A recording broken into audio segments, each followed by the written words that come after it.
Well, good morning. Welcome to Agape. Agape, Greek for unconditional love. Martin Luther King said the love of God operating through the human heart. Reverend Lee Wallach says the awareness and acceptance of our wholeness. For me, that's the definition of love that I've embodied. The awareness and acceptance of our wholeness, starting with us, moving on to others, and to life. You see, love is not about how you feel. Love is about your relationship to yourself, to others, and to life. At Agape, we teach practical spirituality. We teach two basic things: meditation and the science of mind. Science of mind is the process of how to use the mind to create your life. And we're in a process right now where we're going through some of the basics. And so we're going to continue that today. But before I get into the talking and give you some ideas that you might want to consider and use in your life, let's go into a little short meditation to get ourselves centered. So I invite you to simply come to a comfortable seated upright position with your back straight, hands gently resting on your lap. Bring all of your awareness to your breath. And as you're consciously breathing in, realize that you are not this body. Notice the sensations that are moving through your body. They're not who you are. You are the observer of the sensations. Notice all the thoughts moving through your mind. Notice that you are not the thoughts, but you are the observer of the thoughts. Who you are is not just your physical. It's not just your mental. You are awareness. You are an aspect of infinite consciousness, individualized, unique, whole, and perfect. And that point of consciousness and that awareness has a body, has a mind, is constantly reshaping, rebuilding that body, and it's also creating your experience. So we simply come into this beautiful meditative state to unplug from the illusion that we are the body and mind, and to embrace that we have a body and mind that we use to create our life experience. And so with this sense of redefining the essence of who we are, and knowing that the body and mind are there to serve, we now embrace a new relationship with life. And we see life differently. And we come out of the illusion of the body and the illusion of the mind into the reality of the soul, into the reality of consciousness. And we now take back our power as we recreate and continue to create our life experience. So now, gently, start to bring yourself back to this time, to this day, to this body, to this moment. Begin to wiggle your fingers and your toes. And when you're ready, open your eyes and welcome back. Today, I'm going to continue my talk series, The Basic Principles of Science of Mind.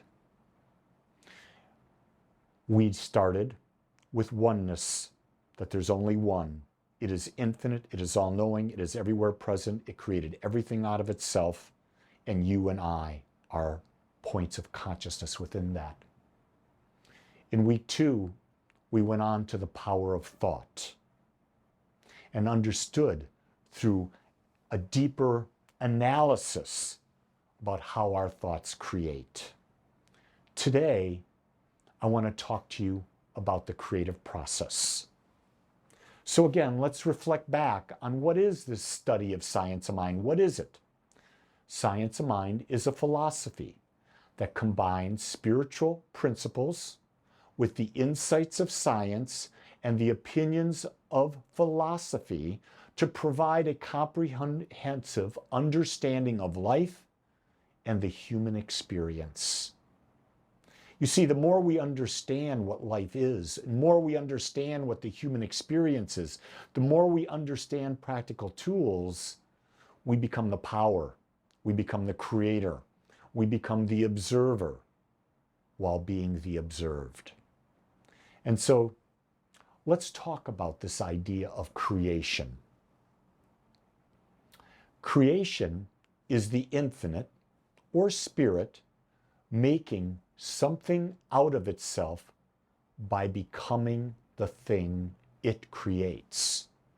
That's real important to understand, because when you go back to the idea of oneness, that there is only one consciousness that's individualized itself, and that you and I are that individualization, we realize that it, spirit, creative intelligence, created everything out of itself.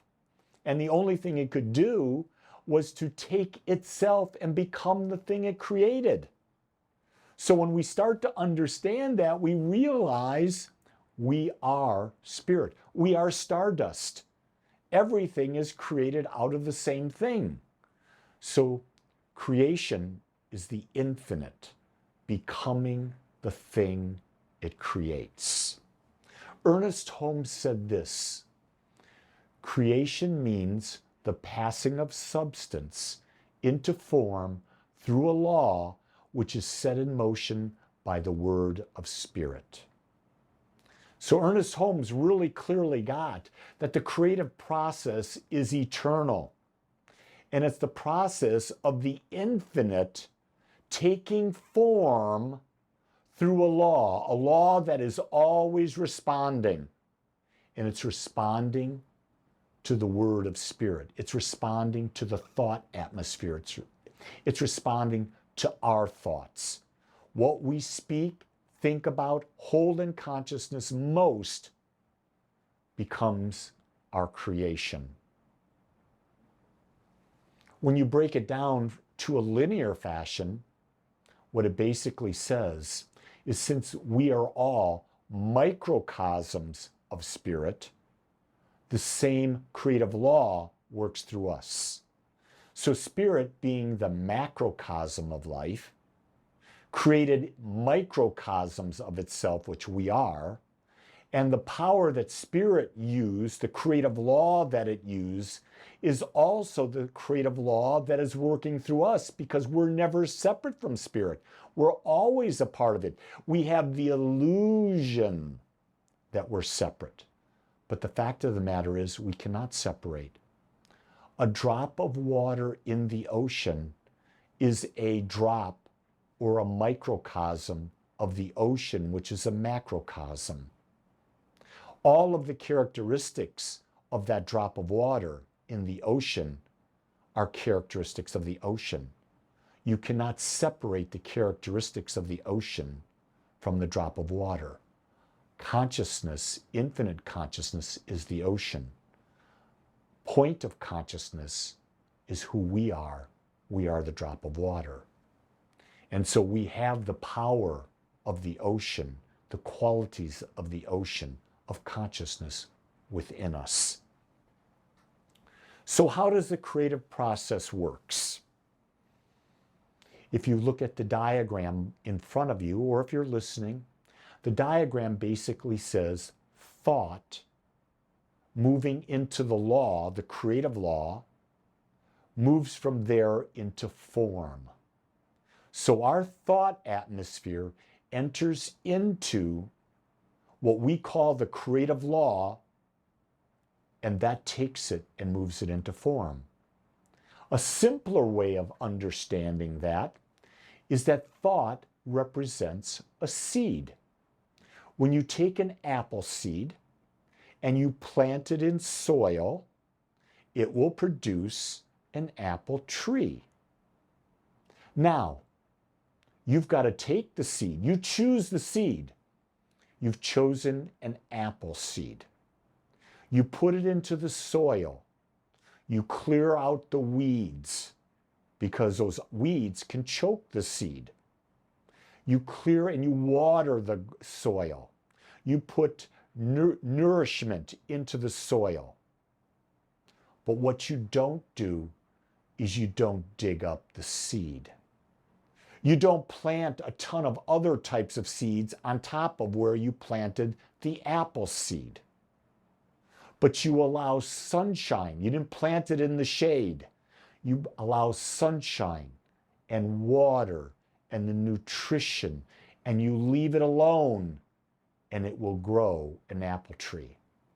What you don't go is you don't go checking on it and digging it up all the time, because now you've stopped the creative process. So seed, soil, and plant is an analogy for thought, law, and form.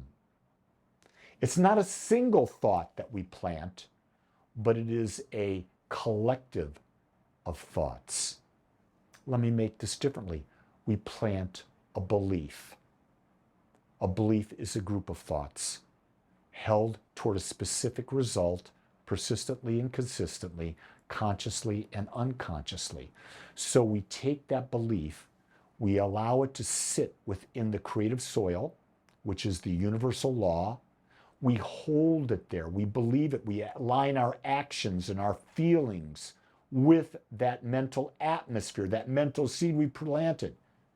And then, in the appropriate, perfect amount of time, Spirit creates into form that which we've held in consciousness. So the creative process always works. It doesn't work when we're not following the logical progression. We're digging up the seed. We're not holding on to that image of thought. So many people, here's an example of that. So many people create an image of a healthy body come January 1. And let's use the aspect they go to the gym. And they go 3 days a week for 2 weeks. And then they go 2 days a week for 2 weeks. Then they go 1 day a week for 2 weeks. And they stop going. They stop the creative process. The idea is, and I was asked this the other day in the gym, how is it at your age, you're as fit as you are? I go to the gym 4 to 5 times every week. I've been doing it for over 50 years. I understand that the exercise I do, combined with my eating choices, combined with my meditation practice of reducing stress, allows me to live a lifestyle of a man 50 years younger. I use the creative process. I've committed myself to the creative process of keeping and maintaining a healthy and vibrant body. Ernest Holmes said this: whatever is held in consciousness, until it becomes a part of the subjective side of thought, must take place in the world of affairs.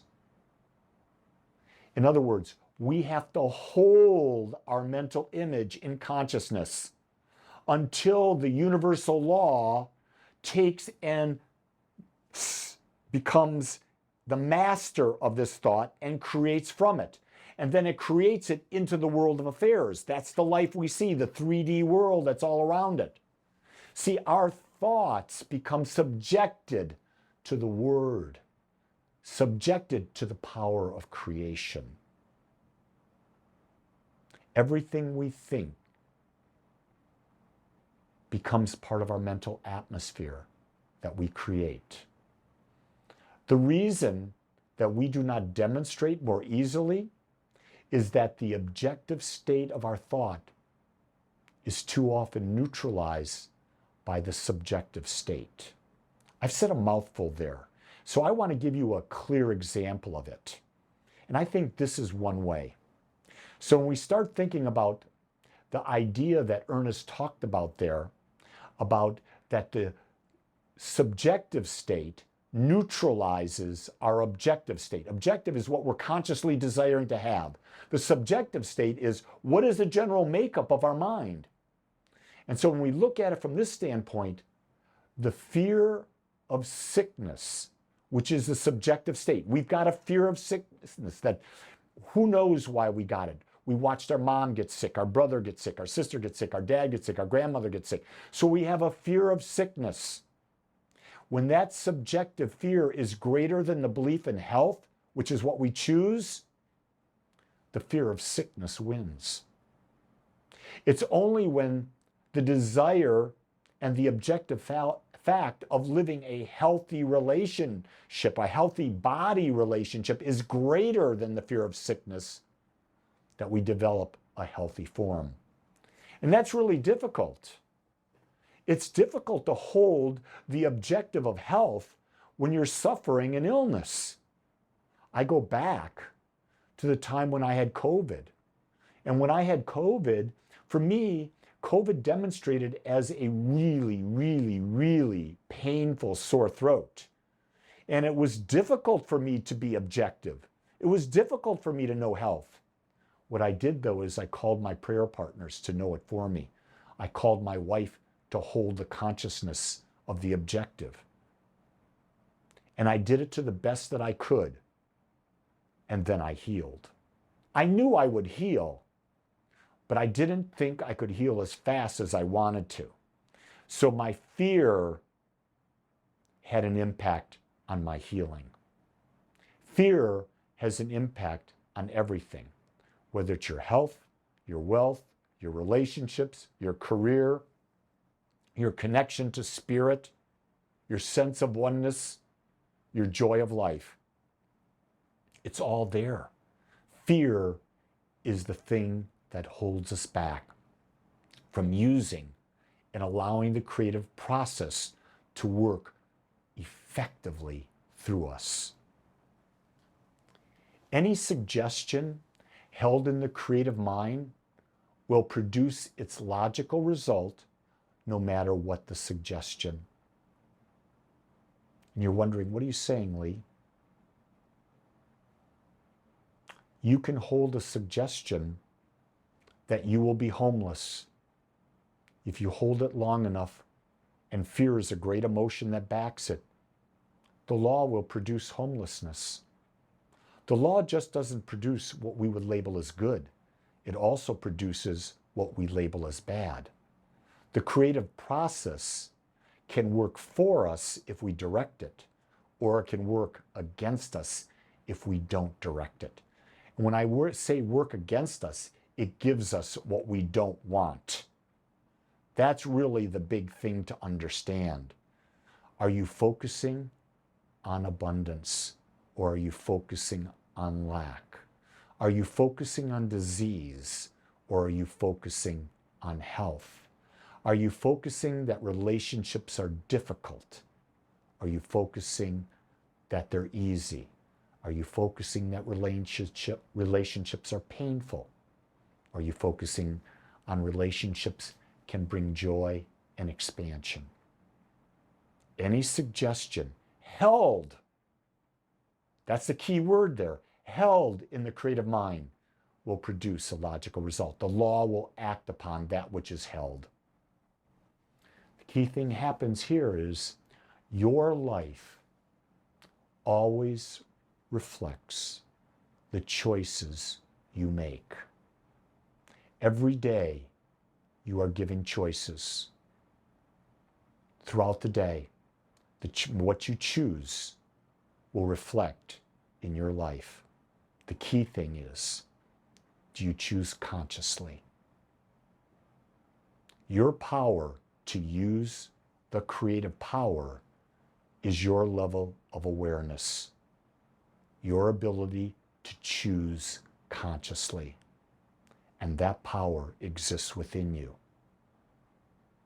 So for this next week, I'm inviting you to test this and to make some conscious choices. Hold them and see how they demonstrate in your life. Make it a great week. Better yet, choose to make it a great week. I promise it will demonstrate as you and through you. I'm so grateful that you joined me today. If this message served you, go to agapespiritualcenter.com and look at the other ways that you can plug in.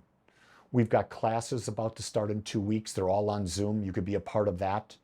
We've got a walking meditation that we're going to be doing with Dr. Joe Dispenza with people all over the world. No matter where you are, you could be a part of that. We've also got all sorts of other things. Meditation every morning, talks every single day. All of that is available to you at agapespiritualcenter.com. And if you feel that this message is benefiting you and you would like to support us as we bring it to more and more and more people, make a donation. Become an automated giver. Give. Because what you're saying to the universe is, I receive value, I give value back. I promise it will not let you down. I've proven that over and over to myself. So with that, I want to thank you, because if you've been listening all this time, you've given your time, which is your most precious gift, and I'm honored and blessed. I'll ask you this, share the message. Send it out on your social media channels. Let other people receive it. You never know how we can change a life. Hey, and let you and I do it together. We're more powerful when we work as one. Until next week, mahalo and aloha.